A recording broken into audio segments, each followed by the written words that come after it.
everyone. Welcome back to Soda Chat. I'm Kay, the marketing coordinator here at Above Promotions. Today, we are continuing our deep dive into the pillar of modern leadership, building cyber resiliency. As we move further into 2026, the question isn't about just stopping a breach, it's about how your business survives and thrives during one. So, to help us unpack this, we have two fantastic guests. First, we'll hear from our very own VP of Sales and Partnerships, Ron Vass. With over a decade of expertise in strategic planning and growth, Ron is the architect behind our high level B2B relationships. Interestingly, he's also the acclaimed owner and lead photographer at Broadway Photography, giving him a unique visual perspective on the business world.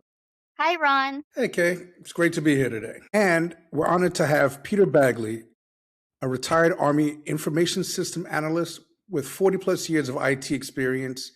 Peter is a security professional at St. Pete College and the founder of B&B Cyber Solutions. He holds a master's in information system management and more industry credentials than we have time to list today, from CISSP to CCISO. How you doing today, Peter? Doing well, you? Doing great. Really interested in getting to hear a bit of your knowledge on the topics today. All right, I'll so give let's it my jump right best in. shot. All right, here we go. In the past, the goal was to be unhackable. Today, with the speed of AI, how has AI shifted the strategy from just stopping attacks to ensure businesses can maintain operations during an ongoing threat? Things have changed a lot, I think, more than anything due to the nature of the speed that everything's moving so quickly. It's kind of a shift from unhackable to being prepared at all times to be hacked. Kind of like the defense in depth flipped into zero trust. And that kind of helps us always be on the ready. So hopefully, in case something happens, we've already put a lot of controls in place security wise to kind of offset that. But you still got to have things out there like detection and response in real time. You want to have that if you can. Hopefully, most organizations already have that. Automated containment using some form of AI if you're going to use AI. And then lastly, business continuity under the active attack role, which goes back to using like the MITRE attack model. That will also give you a chance to be prepared in case something happens, as well as if something does, it'll give you some steps to react and hopefully mitigate whatever the situation is. Yeah, it's got to the point where it's not if you're going to get hacked, it's when you're going to get hacked and how you respond to it at that point. Exactly. Yeah, because it's going to happen one way or another, unfortunately. Oh yeah, no matter how big or small you are, it's going to come for you. Exactly. Cybersecurity is often viewed as a cost center. Is there a balance that executives can see with security professionals, that AI-driven security tools?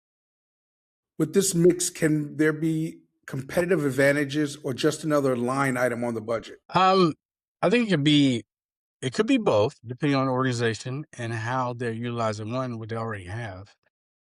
That's one thing that a lot of organizations, even as of today, if they bought, and I'll call them toys, some new toys, as in systems, within the last 4 to 5 years, is already AI integrated into it. Problem is, though, are they fully utilizing the toys they have?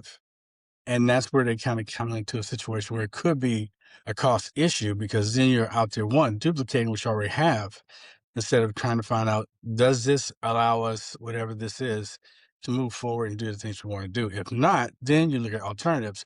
But, AI can reduce the manual labor part of it to where you won't have to kind of have so many people touching the keys. But at the same time, you have to maintain the human touch, because AI is again, I call it a tool. And because it is a tool, you have people that need to know how to use the tool and fully utilize the capability of the tool. So that really comes down to the cost aspect of things, because in a lot of cases, a lot of these companies already have some of the capabilities they're looking for to kind of offset that cost.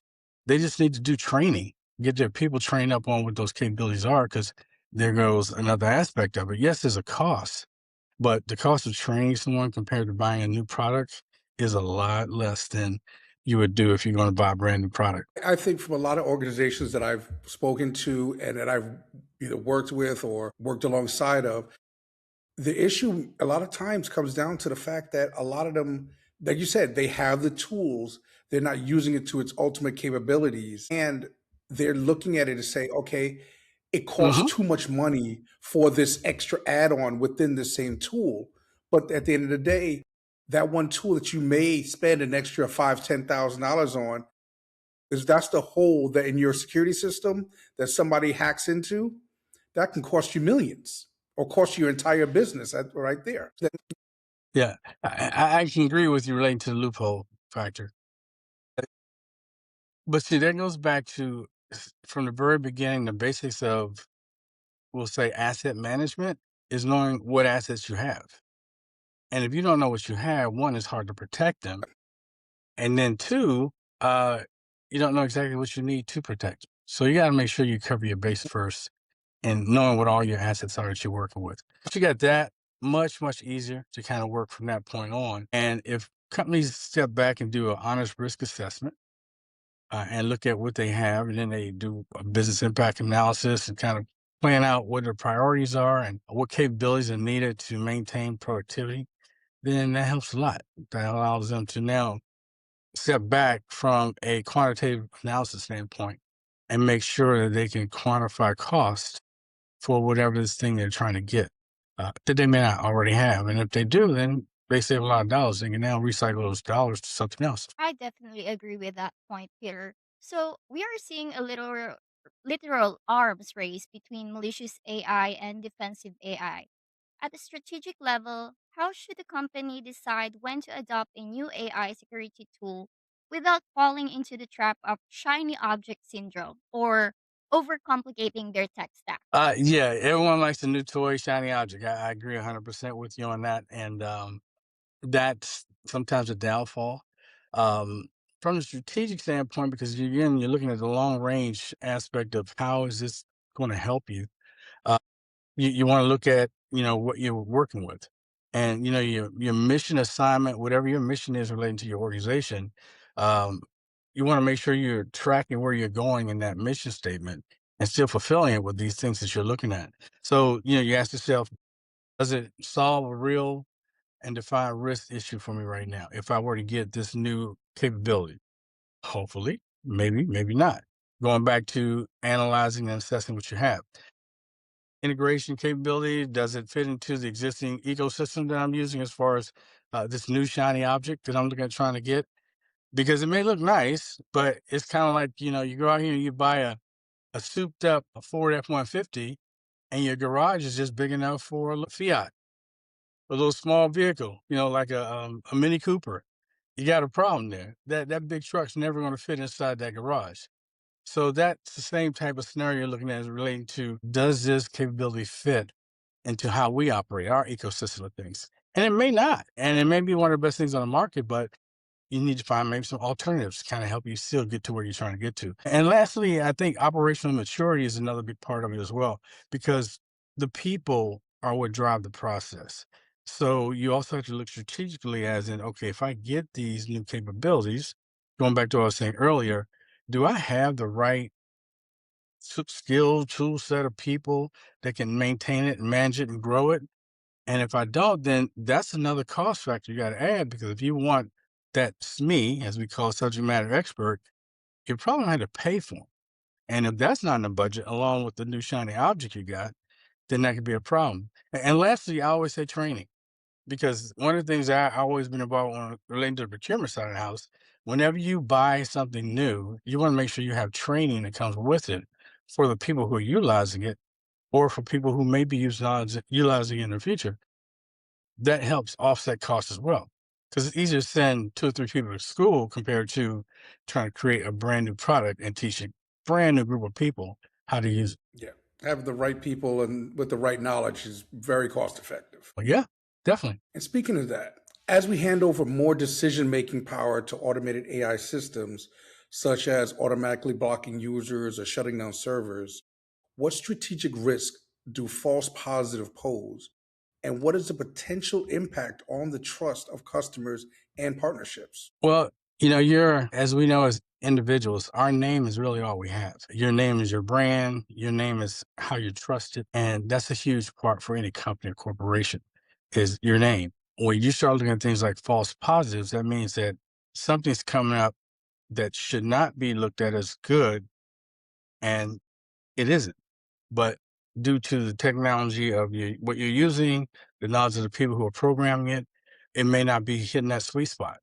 And that's one of the things a lot of people kind of miss when they look at some of these tools, because you want to hand things over. Sure, you got business disruptions that could take place because, again, you got a tool that's not functioning properly. It wasn't initially set up right. You got revenue loss that could take place as far as downtime, block transactions that could take place in case, you're having these false positives because it's saying that things are working when they're really not. And then, your trust, like I say, erosion of your trust as far as the companies you work with, because they rely on you for their own productivity needs and whatever they're working with. So it's a lot of pieces. And down the road strategically, you got to look at it from the aspect of you want to keep a human in the loop because, as I said earlier, AI is a tool. Every tool needs someone to manage it and maintain it and use it properly. We're going back to again, you got to have that high impact knowledge person tied into that high impact tool. If you're relying on it that much that you're trusting it to kind of manage most of the things in your company. Lastly, continuous tuning. It's just like when you use biometrics for the very first time. And I know all you guys maybe have, using your thumbprint, your face recognition on your phone. When we first did it, you had to go through that process like 4 or 5 different times for that biometric program to capture all of your specific details that relate to you to put into your system so you can now just show your face and open your phone. It's exactly the same thing. There's a sweet spot between false positives and false negatives. And they kind of cross. That's the spot you're trying to ultimately get to, but they do not come out the box that way. And that comes from tuning and basically maintaining the tool to get it where you ultimately want it to be. Because it's never going to be perfect, but you can get pretty close, I think. Yeah, you had mentioned making sure you have a subject matter experts in place, and I think that's where a lot of Hmm. companies, from what I've seen lately, they're laying off everybody, but then when something happens, they're calling back these same people to try to consult for them, and they're trying to pay them Yeah. less. But then they realize some of these people are really smart, and they were like, you know what? You're going to pay me $20,000 an hour to consult for you because Hmm. somebody hacks you, It's but true. you could have you've been paying this person $70,000, and you could have just saved yourself thousands of dollars if you're just Correct. knowing that keeping the right people in the right place at the right time. But they want to cut everybody out, And that and they comes back think to that. AI is going to handle. Yeah. No, it's not. But that goes back to that strategic thing we just talked about a little bit earlier. You're looking down the road at what you're trying to Mhm. do and what you have, and can you accomplish it going forward? Well, the human body is the biggest asset we have for any company. We're either maintaining it, producing it, servicing it, whatever it may be, it's the human. You can put as many computer and AI systems in place, but someone has to be able to tell it what to do. And that's where the human touch comes in. So, yeah, it's very important because going back to your point, the people you had in house that you decided to let go, actually, for example, like, who was that? I think I heard that Meta's letting like 5,000 people go today, and Again, Zuckerberg's going to go ahead and try to integrate more AI. It's nature of the beast, right? We chose this profession and we understand the ebb and flow of our profession. But at the same time, when you go to hire back that person, maybe somebody else already picked them up. So you might be too yeah, little too late. Going back to your point, now you're going to play 2 to 3 times more for that same knowledge base that you let go of. So you got to really consider the big picture rather I than know. just going back to your previous question, the shiny new toy. I know. I that's what I would do, and I've been in that place where I've been let go from a company, and they want to call me back to help them out. I'm like, you know what? It's going to cost you a little more this time. It's true. It's true. We talk about here at above promotions, like you can never remove that human element in what you're doing because definitely AI don't know how to do empathy. So how are they gonna deal with a certain problem, a certain breach that they have to convey to their users if they don't have that human element? So it's very important that we still have that. No, very Absolutely. true. And that goes also. Christine, about the trust factor, because people trust, again, the name is what they're trusting because that's your brand, and the people behind it are trusted because of that brand. And the minute you disrupt that due to lack of preparation, in the military, we call it, piss poor performance. And that's because you didn't prepare. So you got to prepare for these things because they're going to come regardless if you want them or not. Speaking along those lines, resiliency isn't just about software, it's about people, what we've been discussing. As AI changes the nature of work, how should leadership rethink the talent strategy to ensure that their teams have the AI literacy needed to spot high level synthetic threats, such as deepfake CFOs or AI generated fraud? Yeah, that's a very big question, and that's one that no one's really solved yet, honestly, as far as I know, because it evolves daily.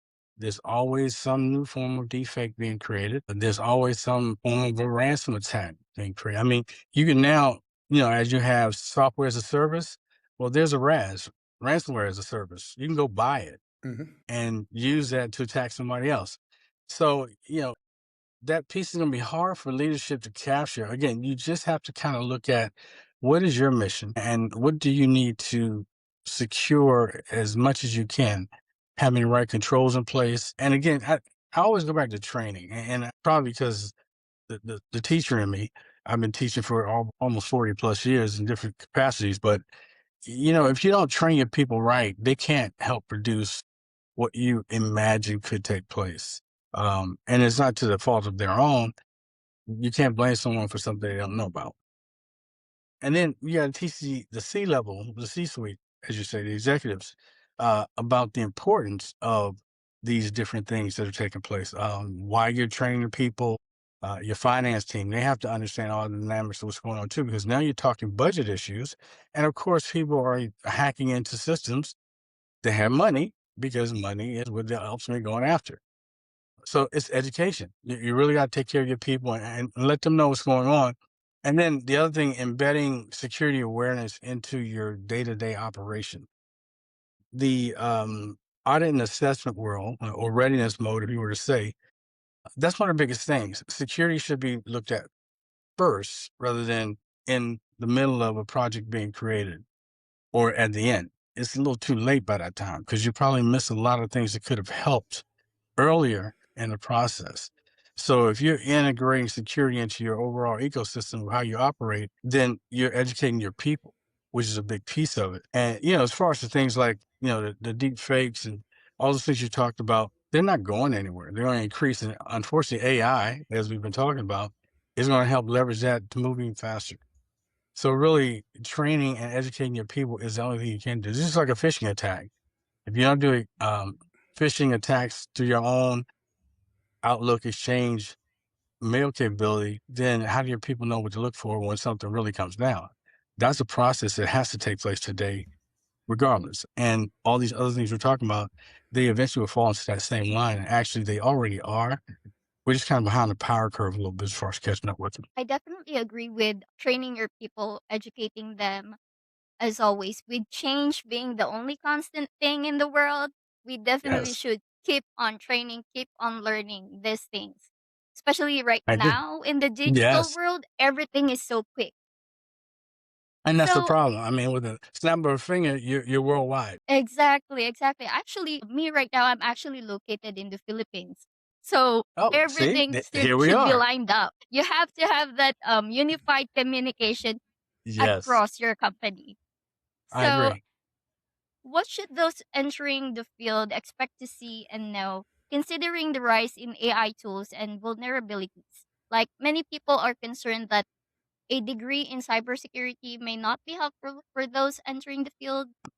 So the playing field's changed, I guess the best way to put it.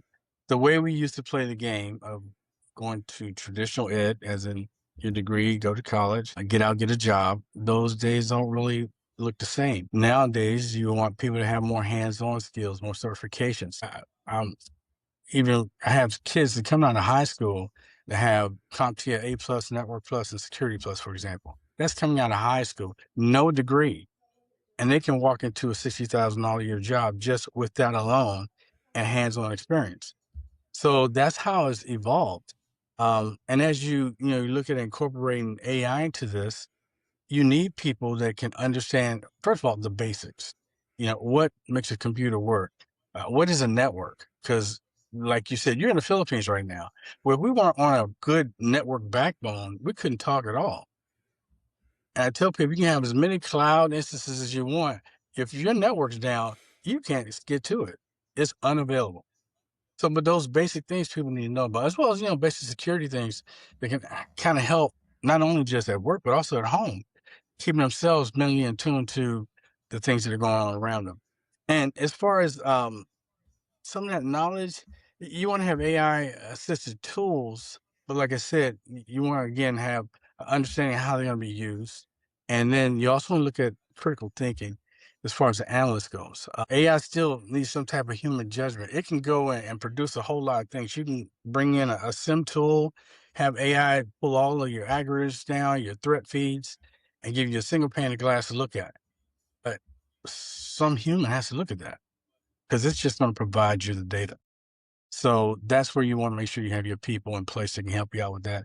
And hands-on experience is really where it's at now. But the key is you don't have to spend a lot of money to get hands-on experience nowadays. There's so many free courses out there. There's so many free tools. You can go out and you can get a free 1-year instance of Google Cloud, Azure from Microsoft, as well as AWS for a year for free. And you can build your own instance of it and build your own network in the cloud. And that doesn't cost you anything. Oh, and by the way, you can take the courses that each one of those companies offer on how to get certified in those areas. That also showing you hands-on capabilities.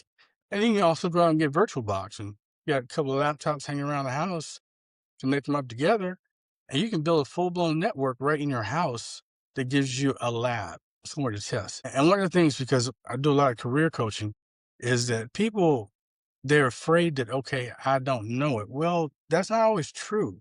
You know a lot more than you give yourself credit for because of how we had to maneuver things today, but you just haven't figured out how to put that on paper.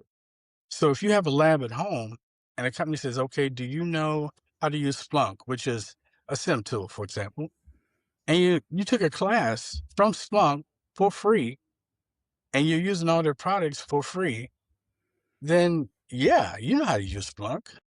Now, are you a expert? No. He didn't ask you that. He asked you, do you know how to use it? Because every company knows whatever you come in the door with, it's not going to be everything they need you to do.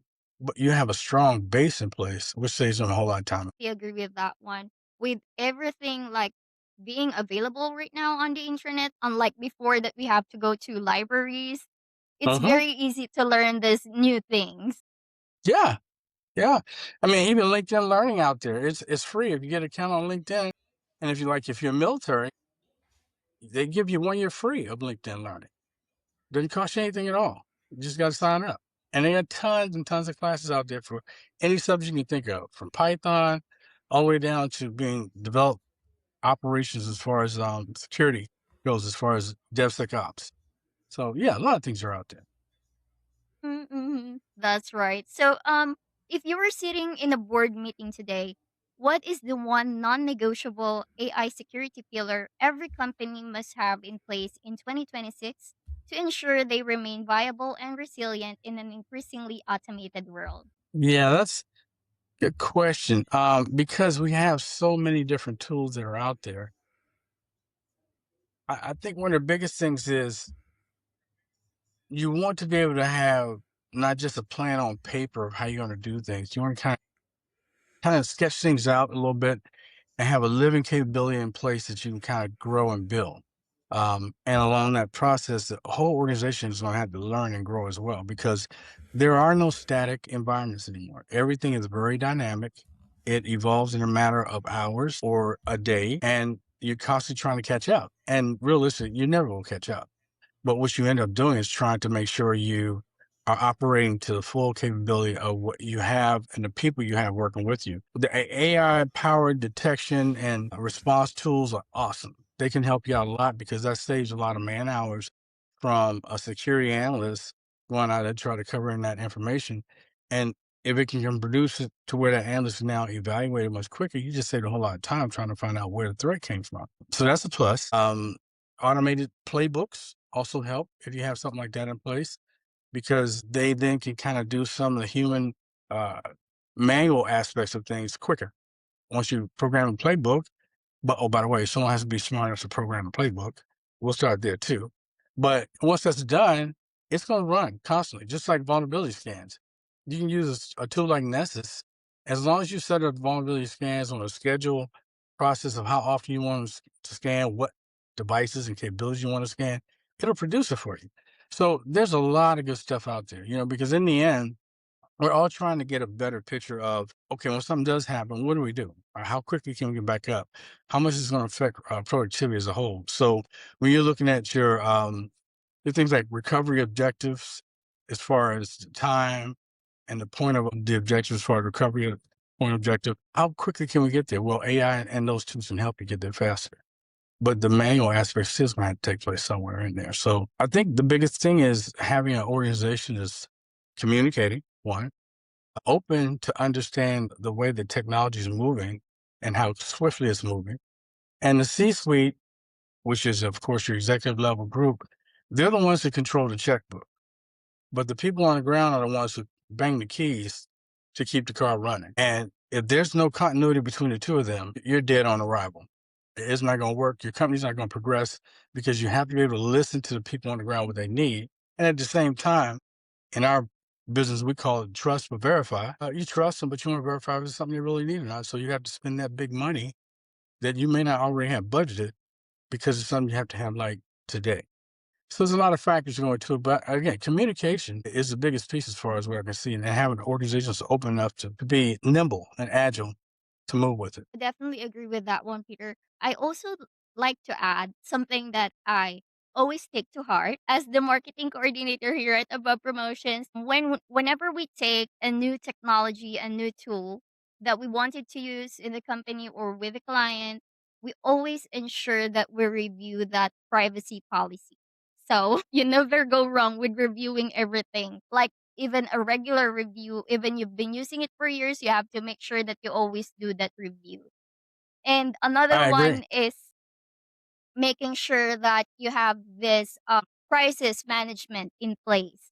Like you always have to be ready if you will be attacked by a breach or something like that. So yeah, those are the two things that I always make sure that's in place.